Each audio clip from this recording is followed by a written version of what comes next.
Hello friends, I'm Swapna Shetty. In this video, we are going to learn how to create an object and how to initialize the instance variables and few access specifiers in Java and how to write constructors. So initially we'll know what is hash code. When we create an object, we would get a hash code. What is hash code? Hash code is also known as a reference number. It's a unique identification number allotted to objects by JVM. So how to find this hash code is we need to use the hash code method of object class in java.lang package. So let's see how do we find this with an example. So for that I need an Eclipse. So initially start creating an object, a project, a Java project with the name. I wanted to learn about constructors. So I'll simply say constructor samples and I'm using 1.6 Java and say next and say finish. So a project got created here. So right click and say new class. Package is com.educators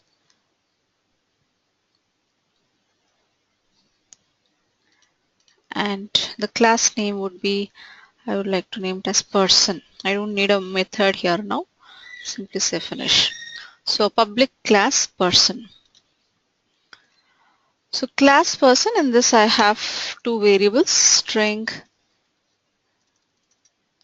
name and int age. Then a method void talk, which is displaying my name is the variable name and also the age.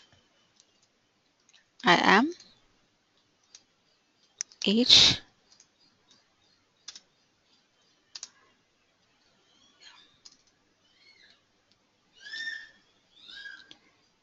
years old. So this is basically a class person. If I need to use this class person, I need an object. So for that, let me create an object in another class called demo, which is having public static void main string args, in which I create an object to a person class person Raju equals to new person, and then I would simply print the hash code of it. For that, write the object name dot hash code. So here the point here is I have two classes, class person and class demo, by which name this particular file has to be saved.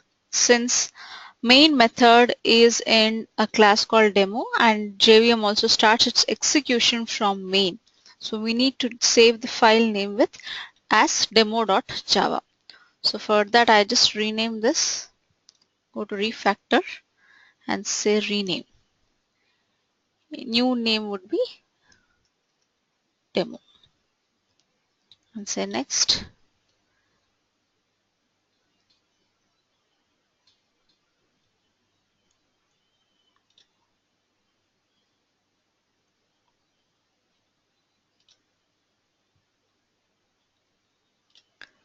Okay, it has named person as demo. Okay, let me change this. Person demo is already existing in another package, so it is showing me an error for that. Okay, so since I have just changed the demo to Java person, and then it is same. Now demo is a class which is having main method and person is a class which is and the whole file is saved with demo.java. Now let's execute this, run as Java application. We would get a reference number. This reference number is nothing but it's a unique identification number allotted to the object by the JVM. So this hash code displayed may vary from system to system and it is dependent on the internal memory address by the JVM. Let's come back to this. So this is how object name dot hash code will give us the hash code, unique reference number. Now how the members of a class are organized in memory.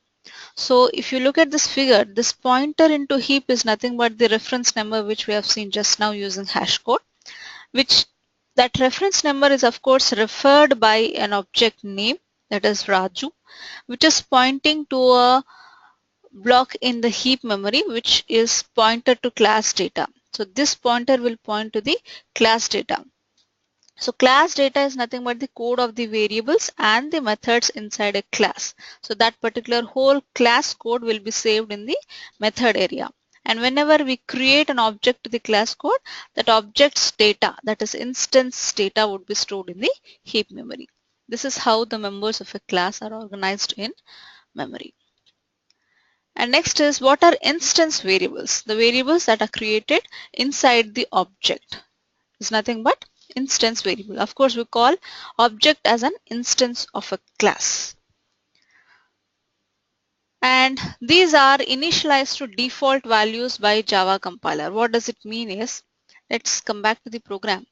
Like instead of printing the hash code now,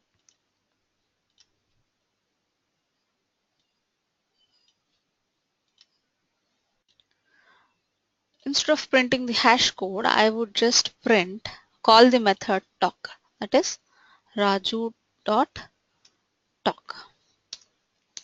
So let's see what is the output. So you can see the output as my name is null and I'm 0 years old. That is, when the control is executing Raju.talk, the control will go back to this talk method and it would see the two println statements here. One is printing my name is name, that is the instance variable name. So initially these all variables will be initialized to their default values by the Java compiler. Since we have not initialized, Java compiler will initialize these instance variables with their default values. So default value of string is null and default value of integer is 0. So what are the default values? Various default values.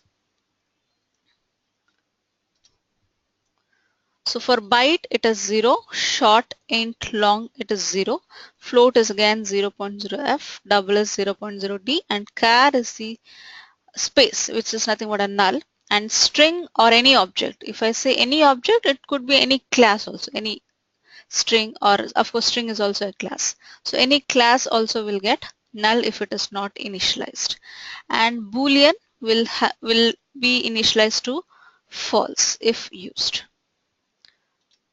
Next is, now the point here is, we have seen since we have not initialized the instance variables, those are initialized with the default values. Now how do we initialize the instance variables? There are basically three ways. And the first way is initializing in another class. So another class in the sense, I have a class called person which is having name and age. Instead of initializing these here within the class, I can initialize them in the other class. That is, when I create an object called Raju, I can simply say Raju.name. I can simply initialize to Raju, of course, the name, and Raju.age will be some 22, and then call the method Raju.talk. So when I initialize in this way, let's see the output first. My name is Raju, I'm 22 years old. So we got the output.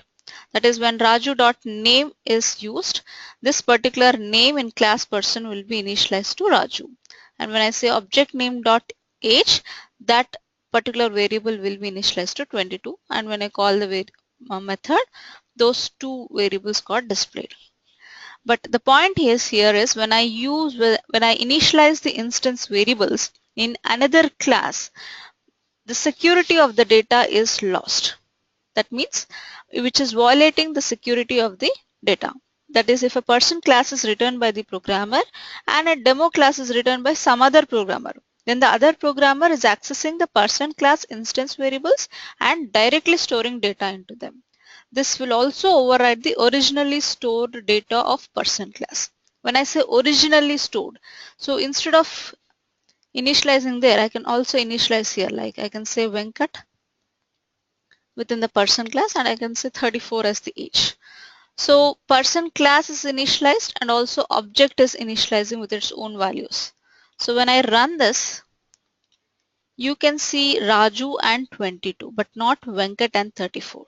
That means the originally returned data, that is Venkat and 34, are overwritten by Raju and 22.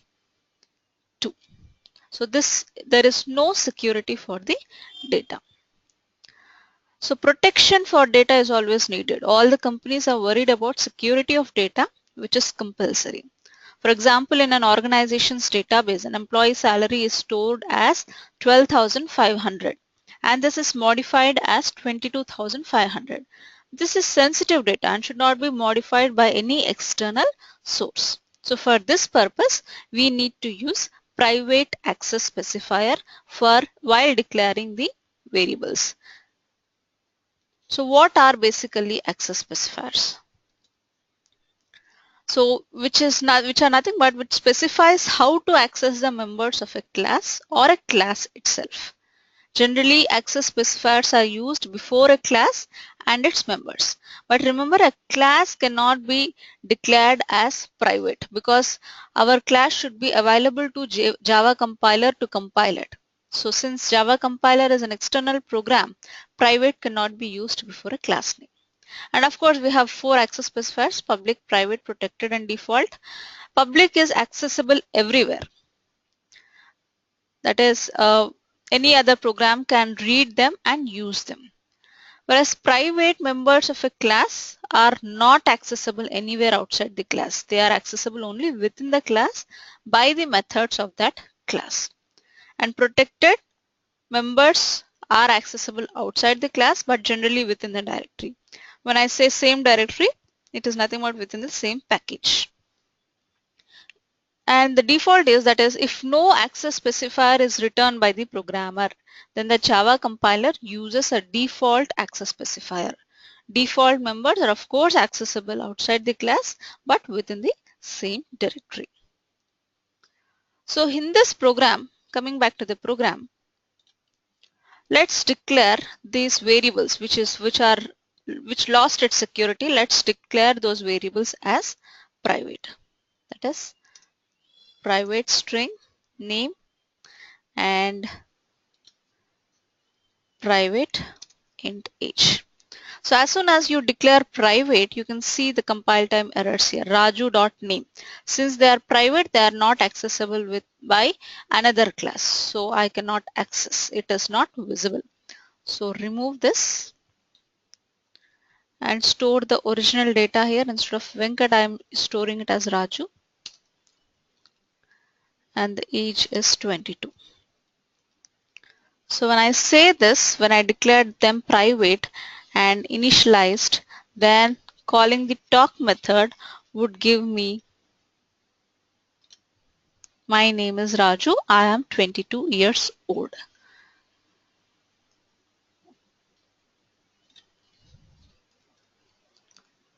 So when we initialize within the same class, all the objects get same data.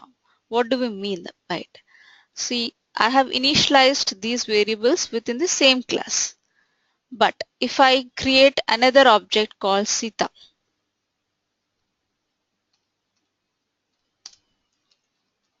person, Sita equals to new person,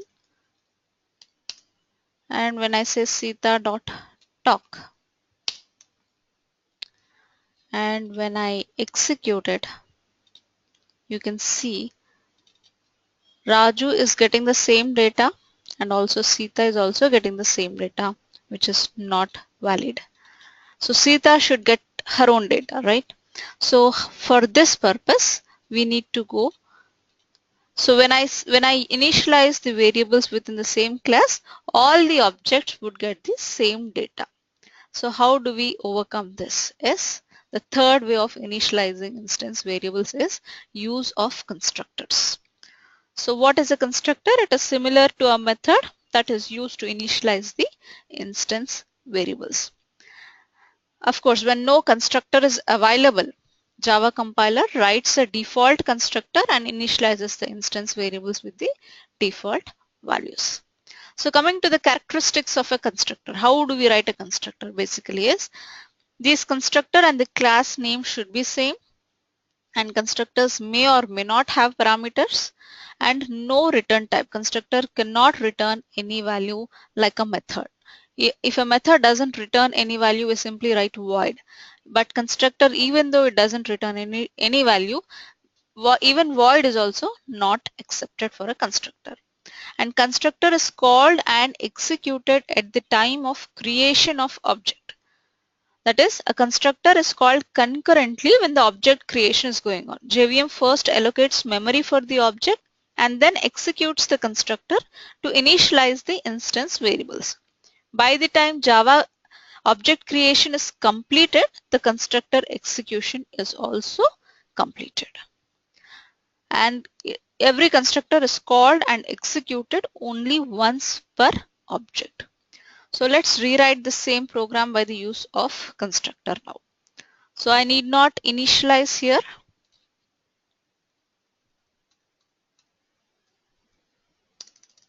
So I have two instance variables and I need a constructor.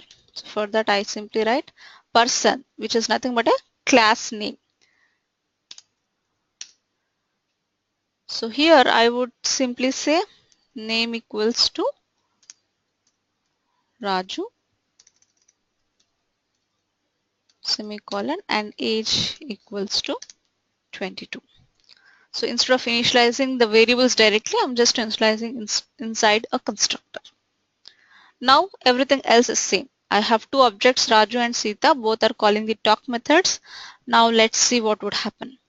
So when I run this, you can see the same output. That is, both the objects are getting the same data when I'm using a default constructor. Default constructor is one constructor which has got no parameter. That means when this particular statement is executed, person Raju equals to new person, the constructor will be called and the variables are initialized.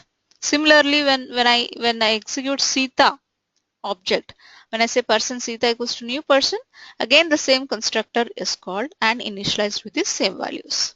So how to overcome this is use a parameterized constructor, that is constructor with parameters. So since I have two variables here, I would simply say string s and int I, and I would say name equals to s and age equals to I. Now when this particular statement is executed, since there are no parameters, it would go to a default constructor and initializes the object with the values, with these instance values. When I say person Sita, again it is going to the default constructor, but I want a different data to this object. So I need to pass data here. I would pass Sita and the age is 34. So when this particular statement is executed, the control will not go to the default constructor. It will go to a parameterized constructor. So here first string is copied, Sita is copied into S and 34 is copied into Y. And when it enters the constructor, S, that is Sita, is copied into name and 34 is copied into age. So when I call the method talk with Sita object, I would get the Sita's data, not Raju's data. So this is how parameterized constructors solve the problem of getting different data with different values. So let's execute. So you can see first Raju is getting his own data and next Sita object is getting her own data. So this is the usage of constructors.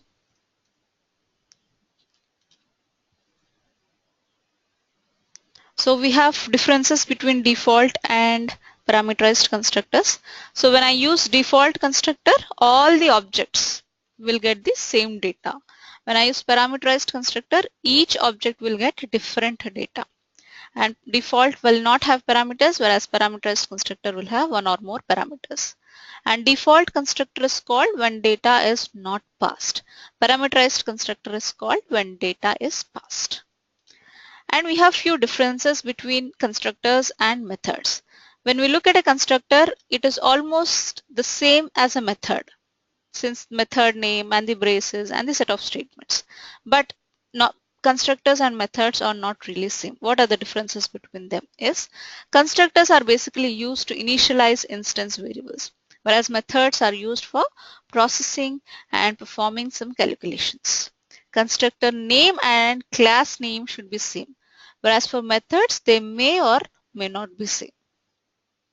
Constructor is called at the time of creating object, but methods are called after creating the object.